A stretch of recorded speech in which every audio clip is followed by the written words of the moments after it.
trust. You know, once it's gone, it's difficult, maybe even impossible to win back. And with just 10 little words, President Obama broke trust with the American people. I'm Steve Green, this is Trifecta, and this week I'm hosting a three-part special on the three N's. Last time we covered the end of Obamacare. Later this week, we'll examine the end of the Obama administration itself. And today, it's the end of trust.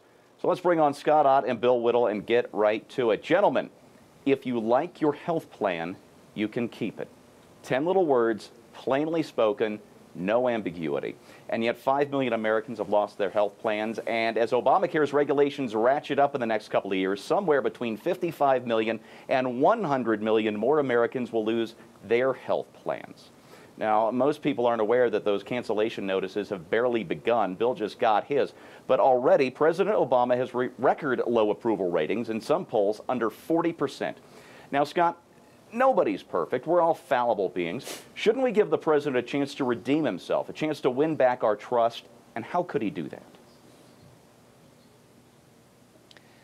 Well, this is a tough situation, and it reminds me of nothing so much as battered spouse syndrome.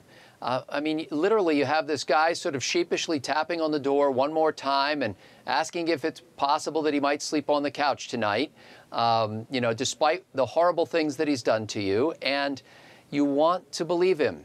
And you had such high hopes for him when you married him. And so you feel your hand involuntarily move to the latch and you let him in again. It doesn't surprise me that guys like us do not trust President Obama anymore. We didn't start off with a high level of trust.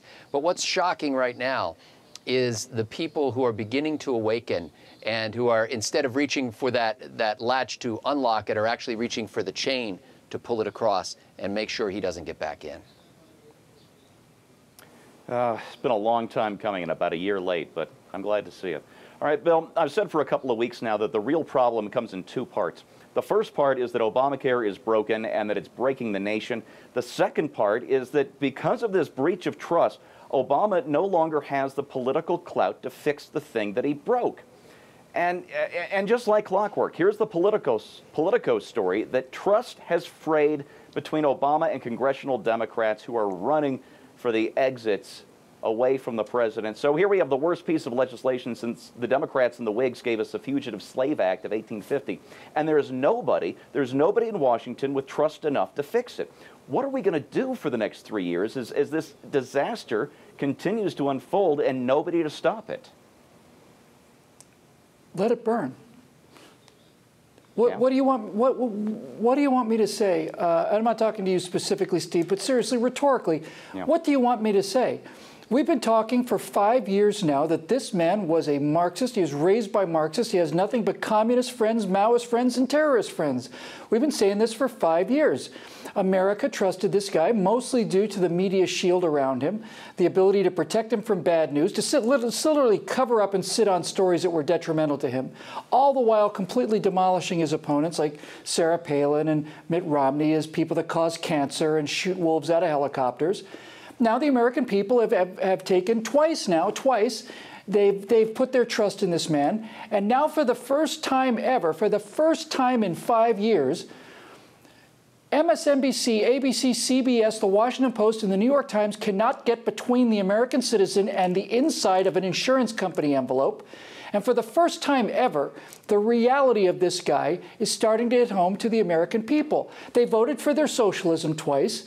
They voted for their free health care twice. Now it's time for them to get their free health care. It's time for them to get their cancellation policies. As you said, this business about the individual policies is 5-10 million people. It's the tip of the iceberg. Starting next year, when when regular employers are faced with the choice of doubling or tripling their insurance costs or simply paying a fine, half of the country, most of the country, will be without health insurance, and they'll have to go to the Obamacare exchanges, and they'll have to pay 3 or 4 times for less coverage. This is reality, Steve. This is the entire basis of our philosophy. You can't spend more money than you make. You can't make money out of thin air, and health care isn't free. So now it's time for the American people to take the medicine that they've administered to themselves, and the best thing we can do is just get out of the way and let these people have the results of the policies that they voted for. This is how you correct bad behavior, with pain. Yeah, let it burn. I've been saying it since the day after the election last year. You know, folks, there's only one way for President Obama to win back our trust, and it was first mentioned last week by my old boss, Roger L. Simon. He said, Obama needs to resign, quit. He has to go full Nixon, but everybody knows you never go full Nixon. So, folks, if you've got a better solution, let us know down in the comments. And in part 3, the end of the Obama administration, that's coming up next, but that one's for members only, so don't forget to hit that subscribe button, all right? For Bill Whittle and Scott Ott, I'm Steve Green.